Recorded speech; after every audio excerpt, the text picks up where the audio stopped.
Let's start with an unspoken truth about life. Nobody is in control. Nobody. This doesn't mean that there aren't people who think they're in control. It also doesn't mean that there aren't people who are seeking control. But the reality is that nobody is actually in control of anything. Control is something we're taught or learn from early childhood as a part of social conditioning. It comes with other cultural illusions such as free will, ownership, moral reasoning, and so on. Control is part and parcel of developing and maintaining an ego. There's an unspoken requirement or expectation that we control our thoughts and thinking, that we control our behavior, our language, and control other things such as our environment, our time management, and so on. I'm going to try and keep this one really simple. Let's start with what is actually happening. Reality, existence and being all unfold together in relationship to one another. What we perceive is a manifestation of reality tied to existence, out of which we get being.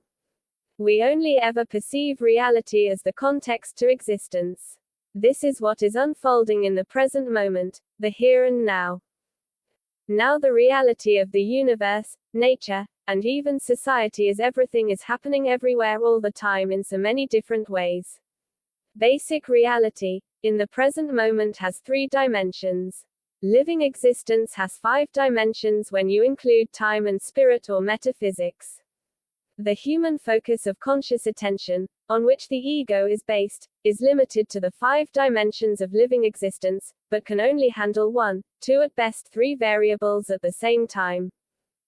The universe can have an infinite number of dimensions as can nature.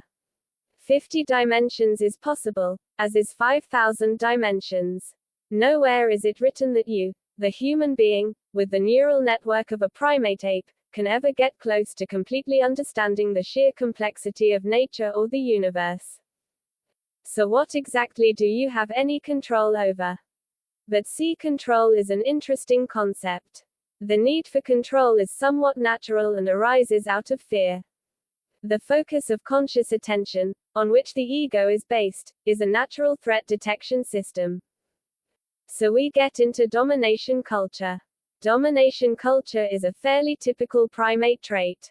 All primates have social hierarchies and humans are no exception. In other primate species it's the hard-bodied long-fanged males bossing it over the others, the females, the gay, the sexually deviant, and so on. The exception are the bonobo apes, which are somewhat more matriarchal. Humans express this same primate trait in various ways through beliefs, authority transfer and status symbols. Domination culture, which is a characteristic of primate behavior, therefore not just human behavior, is important when we're thinking about the concept of control. The whole concept of social conditioning and programming, which we are all put through from very early childhood, is authoritarian in nature. We are obliged or required when growing up to give our authority to various authority figures. Such authority figures include parents, teachers, employers, politicians and government ministers, businesses, and cultural figures. Such figures claim our authority, or even demand our authority, because authority is always given. As we are social animals, and therefore socially inclined by our human nature, we give our authority to such figures because generally we want to get along with others and take the path of least resistance through life. Well, most people do. The only thing is, it rarely works out the way we want. It's important to understand that the ego, which is our most basic and immediate notion of self, is created through thought and becomes an elaborate belief system. The ego is the basis of identity, which we all need to be a part of society. We are constantly building our identity through thinking and thought.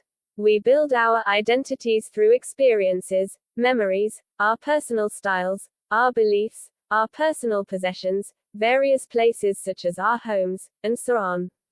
We identify with our bodies, our minds, our thoughts, and so on.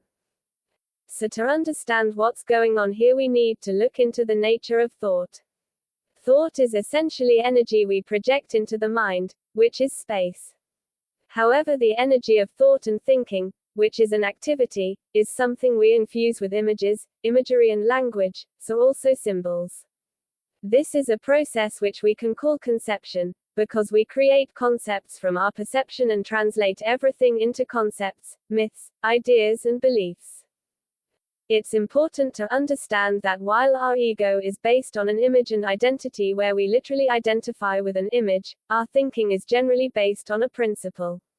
This principle can also manifest as a model of reality, the way we expect reality to manifest. It can be a model of authority, either external authority, such as a belief in God, a religion, a political belief, or even the notion that we are our own authority. It can also manifest as a worldview. But in each of us, it's there and it's something developed as a part of our social conditioning, the pattern of social and cultural beliefs we were raised in. This principle can be based on ignorance, on conscious awareness, on altruism, on any one of a number of different ideologies, but it is generally there within everyone. So now that we have a basic idea of what's going on, we can now move on to the basic issues with the notion of control. In order to actually have control over anything, you need certain things. You need a complete awareness and understanding of everything to do with whatever you have control over. There needs to be complete cohesion, there needs to be coordination, there needs to be flow. There needs to be everything which has everything to do with what we call mastery. This is of course possible with inanimate objects and tools. I can offer you here numerous examples. A surgeon has complete mastery and understanding of knives, blades and human anatomy.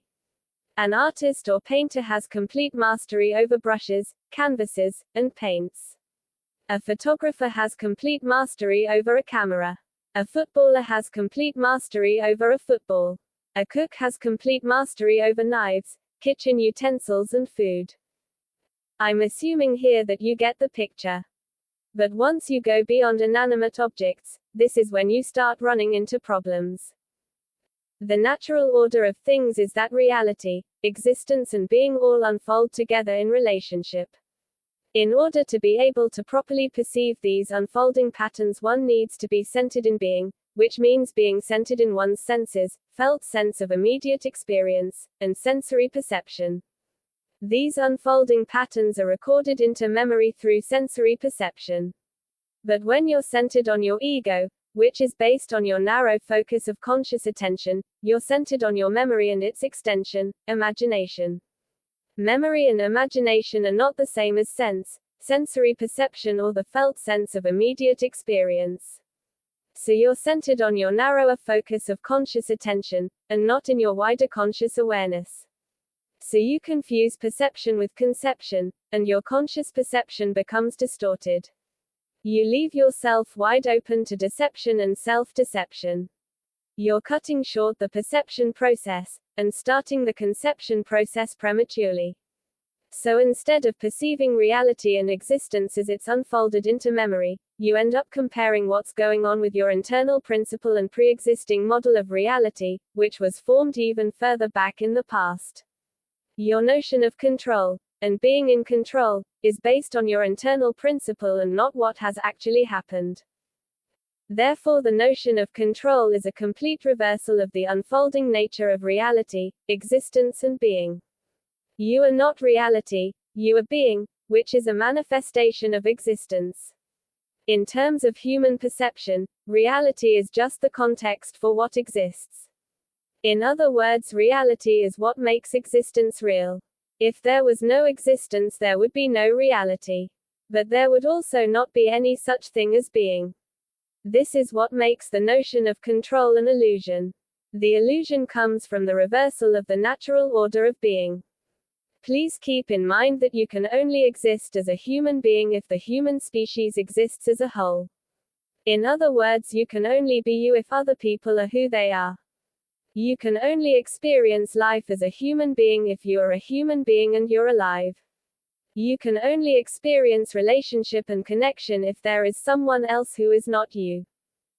Similarly, following the exact same principle, you can only know what reality is if you can accurately perceive existence and its nature.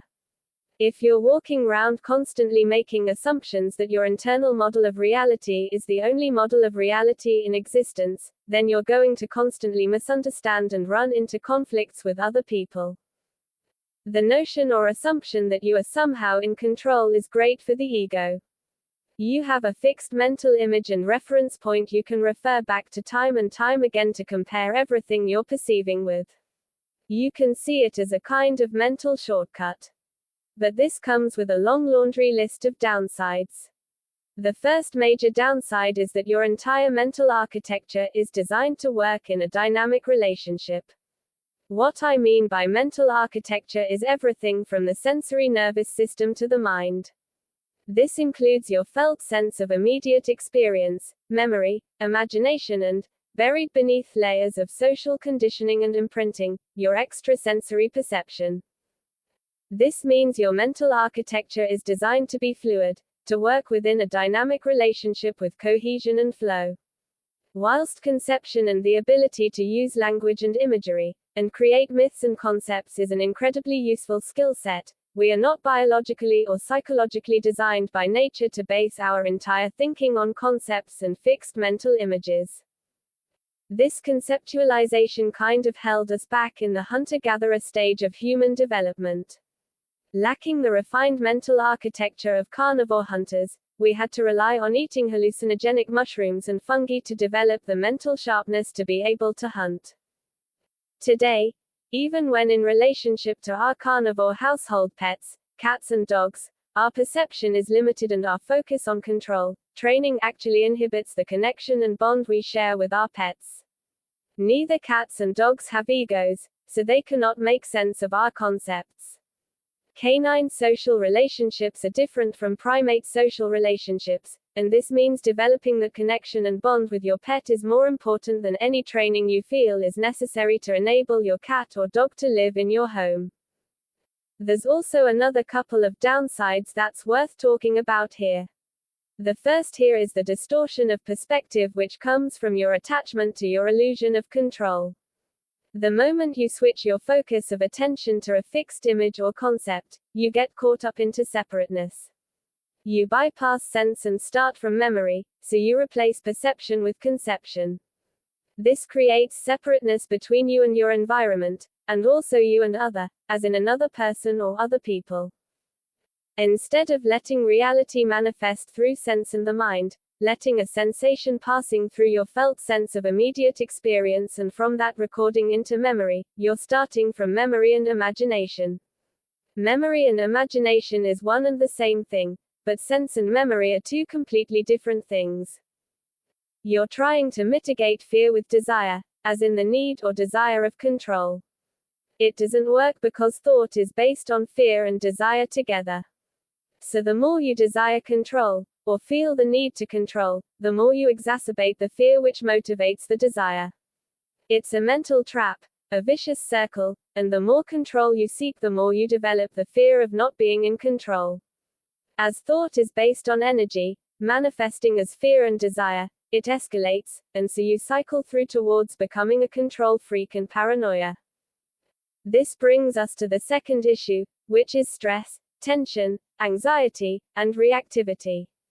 Your body, an organism, is designed to function on the basis of low energy frequencies. A computer or smartphone screen functions at 50 or 60 Hz.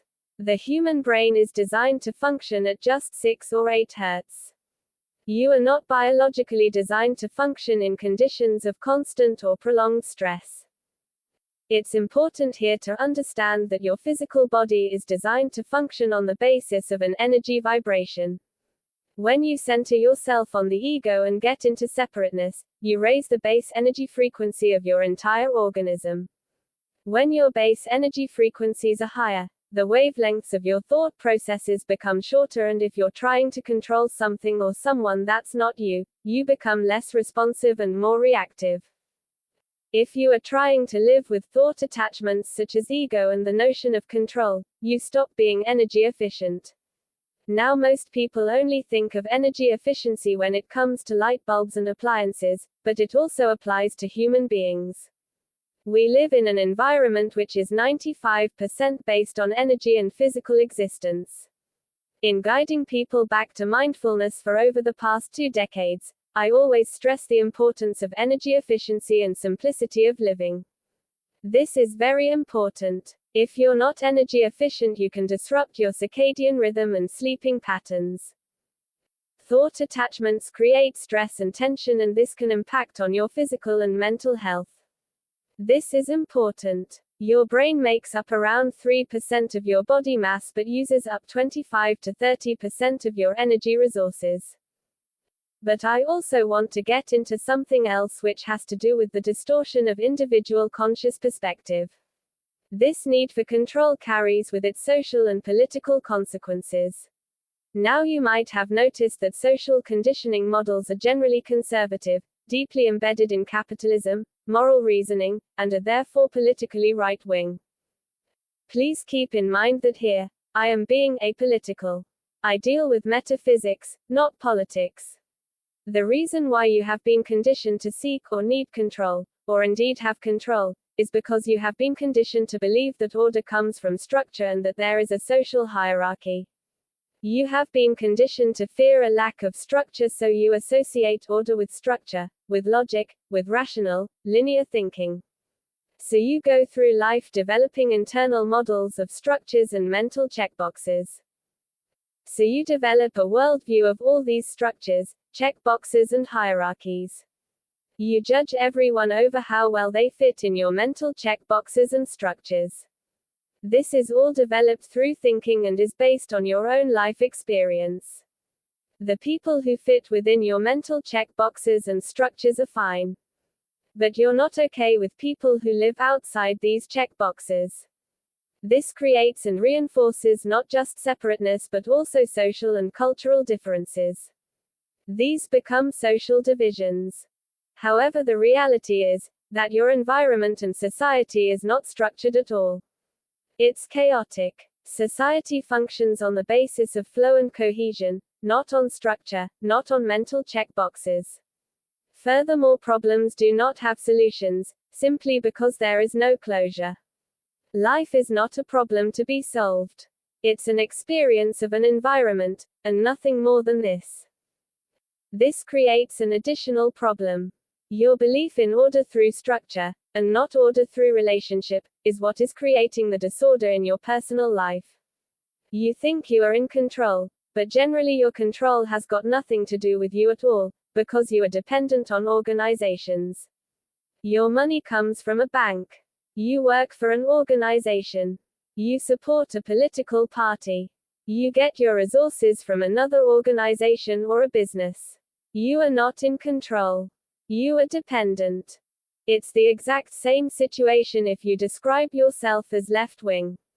The only difference between right-wing and left-wing is that your notion of control generally lies in some future imaginary reality. But the mental structures, mental checkboxes, labels and judging people is exactly the same as it is with right-wing people. You're still trapped by your social and mental conditioning. You are still centered on your ego. You are not in control at all. You only think or believe you are in control. You are still stuck in the invisible prison of your mind, whereas ego you are the prisoner, jailer, judge and prosecutor. You are disempowering yourself through your thinking and beliefs. Essentially, there's no benefits in trying to control anything, unless you enjoy disrupting things and living with constant aggravation. Instead of seeking control, why not just seek cohesion and flow? Life becomes so much simpler and easier when you let go of your mental checkboxes and stop trying to control what cannot be controlled. It's actually simpler to achieve. You simply shut up and actually pay attention to what's going on around you a bit more. It's so much easier when you take yourself out of your ego trip, allow life to unfold all by itself, and respond to everything once life has unfolded. This is usually the difference between being responsive and being reactive. You are a higher functioning animal. You have a rich functioning mental architecture. The whole point of being a social animal is that you can be responsive to situations and not reactive. You have a complete mental architecture so you can be responsive. But if you are centered in your ego and using only half your internal architecture, then you're going to be reactive because you're constantly going to be triggered by various stimuli coming from your environment and other people. If you are easily triggered through fear, and not sensitivity, then you're not going to be in control of anything. There's a big difference between being triggered by sensitivity and being triggered by fear and anxiety. There is no need to be in control of anything. Just go with the flow, and everything should work out anyway.